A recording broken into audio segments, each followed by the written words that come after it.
entonces trabaja y empieza a subir los niveles. Pero tiene que estar justamente en su valor ideal. Se activa, si está muy alta, la insulina y empieza ese mecanismo homeostático de mantener los controles.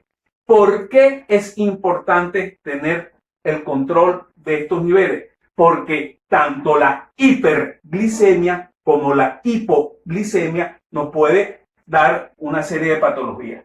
Si nosotros tenemos los niveles de azúcar elevados, podemos desarrollar una enfermedad que es la diabetes. La diabetes es una de las principales causas de muerte a nivel mundial y en Venezuela está oscilando entre el tercero y cuarto lugar. Está ahí siempre con la tendencia a subir. Es más, números actuales. Los factores que determinan que el COVID-19 afecte a un paciente son la hipertensión, el sobrepeso, la diabetes, otra que es la tez oscura, la gente afrodescendiente, los que toman alcohol, los que fuman, están en el cuarto lugar. Y en el quinto lugar están los que tienen enfermedades crónicas como asma, enfermedades renales. Pero la principal causa de muerte del COVID-19 o los pacientes que más han fallecido son los diabéticos. Entonces, más que nunca, ahora hay que tener estos niveles de azúcar en sangre. El diabético se preocupa por nada más por controlar el nivel de azúcar, pero la diabetes va a atacar 5 ramas de todo el organismo. Va a atacar la circulación, la piel, el cerebro, la vista y los riñones.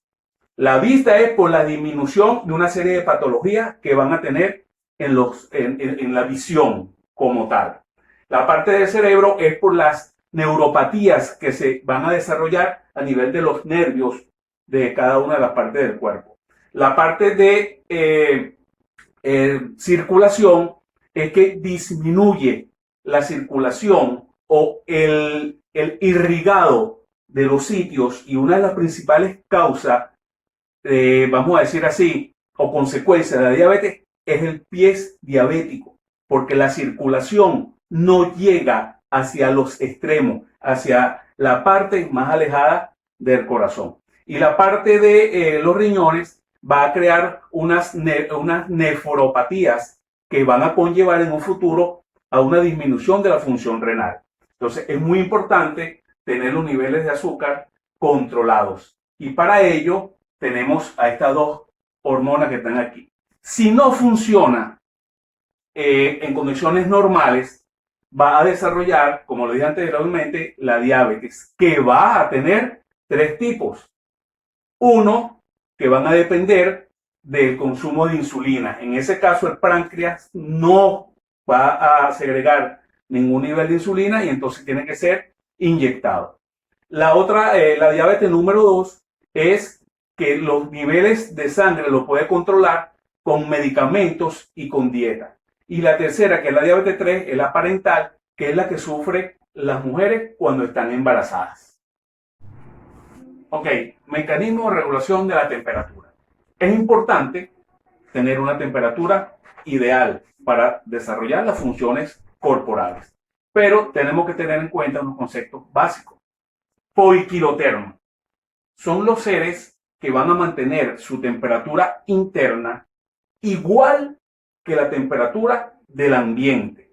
Si en el ambiente hay 30 grados, ellos tienen 30 grados en su temperatura interna. Si en el ambiente hay 40 grados, ellos tienen su temperatura interna en 40 grados. Homeotermo. El homeotermo es aquel ser que es capaz de mantener su temperatura interna sin variar, así varíe la temperatura externa. Ejemplo, el ser humano tiene 36,5 a 37 grados independientemente de la temperatura que esté en el ambiente. En Maracaibo, 40 grados, temperatura interna del hombre, 36,5. Mérida, unos 16, 17 grados, temperatura interna del hombre, 36,5 a 37. Ejemplos de los poiquilotermos: los reptiles, los peces. Ejemplo de los homeotermos: las aves, los mamíferos. Homeostasis. Homeostasis es la búsqueda del equilibrio. Buscar que siempre tengamos un equilibrio. ¿Cómo hacemos esa homeostasis en una variación de temperatura? En el caso de que la temperatura sea baja, vamos a poner una temperatura de 15 grados, 16 grados, se actúa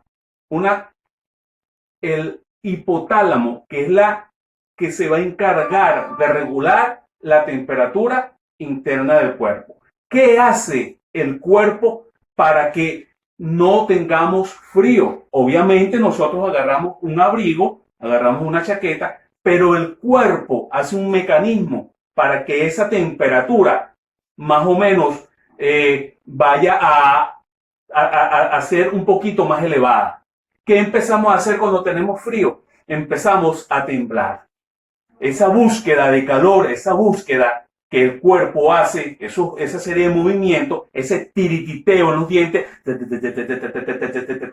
es una búsqueda de calor para buscar esa homeostasis, ese equilibrio que tenemos que tener para evitar que ese frío del ambiente externo empiece a afectarnos. Sin embargo, nuestra temperatura interna no va a variar. En el caso de la temperatura alta en el exterior, el mecanismo de regulación va a ser sudar, irradiar ese calor. Vamos a suponer que después de nosotros hacer un ejercicio extremo, nos paramos al lado de un compañero que también hizo ese ejercicio. Uno siente ese calor que irradia del compañero. Nosotros también estamos haciendo lo mismo. Él también va a sentir. Un ejemplo clásico es cuando agarramos una insolación, que tenemos mucho tiempo de exposición al sol, cuando vamos a la playa, y después en la noche sentimos ese calorón, sentimos como si tuviésemos una fiebre, va a emanar. Ya que nombramos la palabra fiebre, que ya van a decir mucho, bueno, pero ¿qué pasa cuando tenemos una temperatura interna elevada? Tenemos 38 grados. Eso es patológico. Algo está pasando, algo rompió esta homeostasis para que esa temperatura suba. Siempre yo les hablo de los valores normales. Si hay un nivel alto de temperatura, aquí en Venezuela le llamamos un quebrantico, tiene una fiebrecita, está recalentadito, tiene una calentura. Si está por debajo, puede desarrollar hasta una baja de temperatura. Hipotermia. Cuando está un poquito baja, bastante, vamos a suponer que seamos unos buzos, que bajamos una temperatura que es bastante baja. Cuando vamos a tomar una temperatura a nivel de, vamos a poner, 10 metros, 15 metros de profundidad en el mar, casi no percibe los rayos solares, y vamos a ver que está muy frío, entonces ahí baja un poquito la temperatura y nosotros buscamos de buscar el mecanismo para que esta temperatura se estabilice, entremos en homeostasis.